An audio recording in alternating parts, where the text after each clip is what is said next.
Parang Missionary of the Sacred Heart no? daw, parang yata. High school camp. Basta ganun yung kanya eh. Yung samahan nila mga pumunta kami sa simbahan. Camping tayo na ilang buwan. Yung parang mga bagong pare ata. Yung, basta may misa na sa mga bagong pare. Sa mga ganun. Nakalimutan ko yung fourth year pa ako.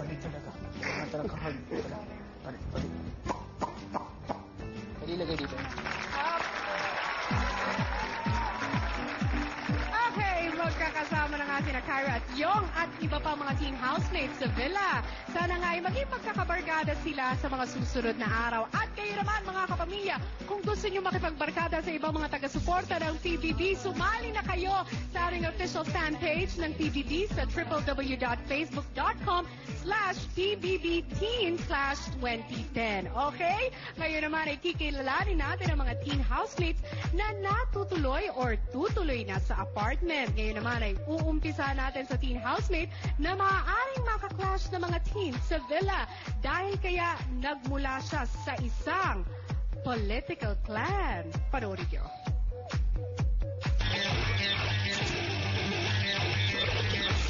Mula sa isang prominenteng pamilya, isinilang na may taglay na isang controversial na pangalan, si Romeo. Lumaking maginhawa ang buhay dahil sa malaking angkan ng mga politikong kanyang kinabibilangan kaya't mula pagkabata. Malaki na rin ang responsibilidad sa mga balikat niya ay nakaatang. Iniingatan na ang pangalan nila ay hindi madungisan.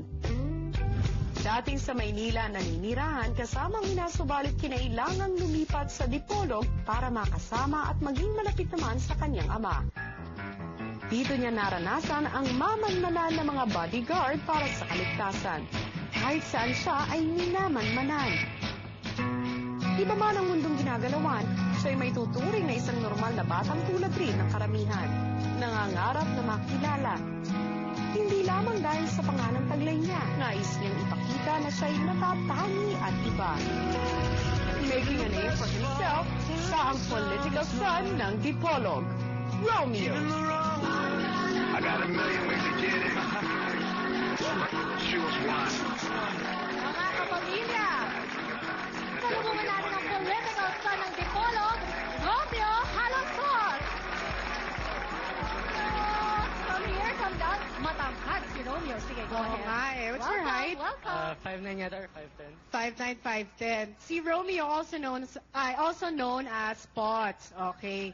Lumaki si Romeo, balita namin na lagi may kasamang bodyguard. Siyempre, bilang isang teenager, mahirap yun na lagi may nakabantay sa'yo. Oo, hindi normal yun. How are you able to handle it? Okay lang, susunod ko na lang. Tinatakasan ko. Ay, lagot ka, nabuking ka.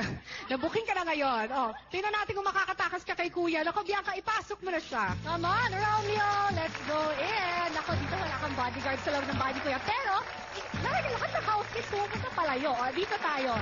Pero ang mga camera ni Kuya, nakabantay sa'yo, Romeo, ha? So, good luck, and I hope you enjoy Kuya's house. Bye! Oh, ang cute ni Romeo. Peace daw. Sino ang mga kasama ni Romeo? Tony? Eto na, Bianca, dahil mula kay Romeo, pupunta naman tayo sa isang teen housemate na hindi nabigyan ng pagkakataon na maging close sa kanyang ama. Kung bakit, panoorin nyo.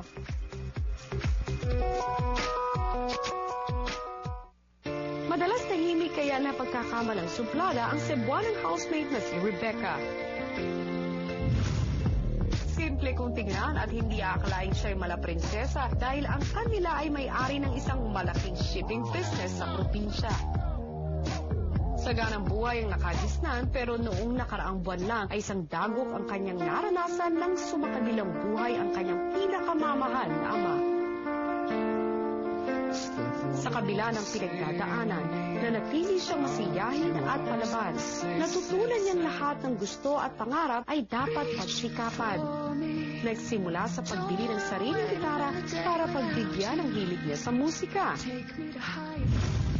Walang problema o estado sa buhay ang titigil sa Eras Wonder ng Cebu, Rebecca.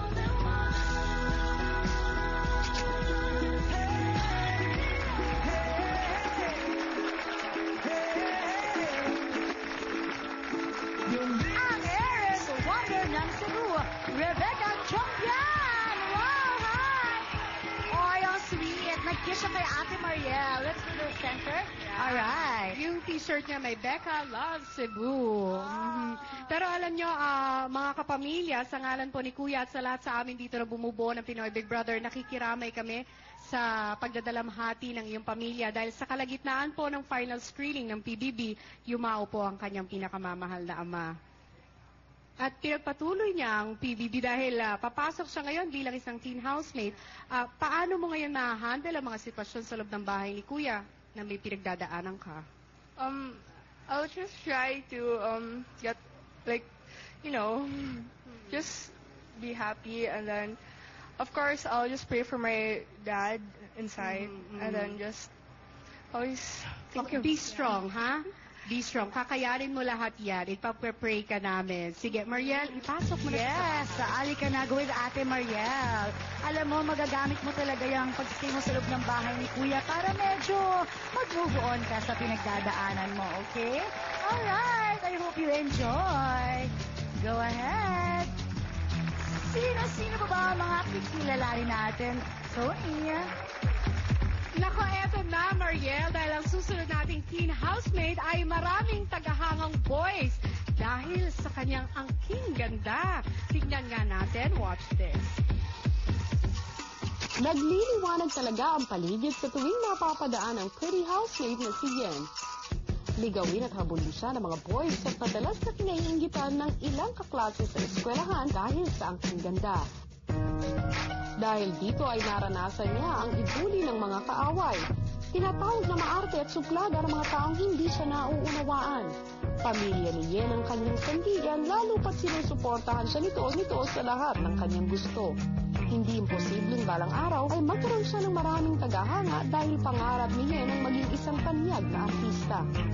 Dahil sa kagustuhan ito ay kinailangan niyang tumigil muna sa pag-aaral ng HRM para subukan ang swerte sa pagiging star. Magkakaroon na ng big break ang Little Miss Sunshine ng Nueva Ecija. Yes!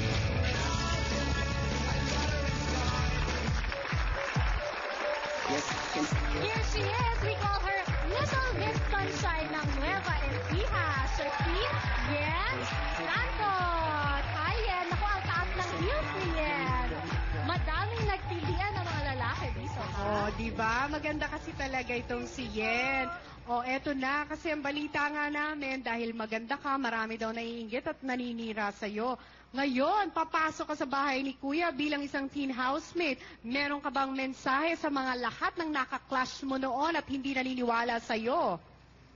Sa lahat po ng nagsabi sa akin noon, hindi po ako galit sa inyo. Patutunayan ko po na hindi totoo lahat yon at suportahan niyo na lang po ako. Thank you!